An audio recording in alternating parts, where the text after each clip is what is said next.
मंगलवार 8 मार्च अंतर्राष्ट्रीय महिला दिवस और पहली बार इस दिन स्कूली शिक्षा विभाग की ओर से 3 दिवसीय विशेष कार्यक्रम का आयोजन किया गया। अगरतला के महारानी तुलसीवती 12वीं कक्षा के बालिका विद्यालय से मैराथन का आयोजन किया गया। एली में पास महिलाओं ने अगरतला हाईवे पर दौड़ प्रतियोगिता में भाग लिया। इनमें महिला पुलिस महिलाएं, समाचार जगत की महिलाएं शामिल हैं। शिक्षा विभाग की एक अधिकारी चांदनी चंद्रन ने मीडिया को बताया कि विभिन्न क्षेत्रों की महिलाओं ने दौड़ में हिस्सा लिया और टीम के माध्यम से स्वास्थ्य जागरूकता और इसके संदेश का आह्वान किया। इंटरनेशनल विमेंस डे है, तो विमेंस डे का ऑब्जर्वेंस में स्कूल एजुकेशन डिपार्टमेंट 3 दिन का एक कार्यक्रम प्लान किया है। उसका फर्स्ट प्रोग्राम था आज हम लोग ब्रेक द बायस रन किया।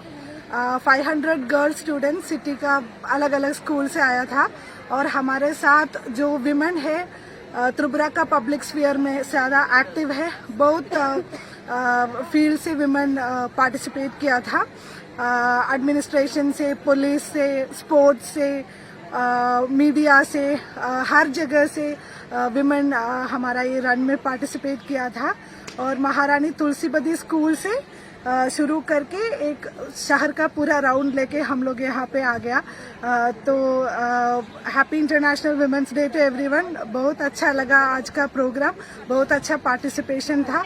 और हम लोग सोचते हैं ये सोसाइटी में जो बायसेस है वो ब्रेक करने के लिए और फिटनेस का एक अच्छा मैसेज गर्ल्स को देने के लिए ये रन से ये फायदा हम लोग चाह रहे हैं। Thank you.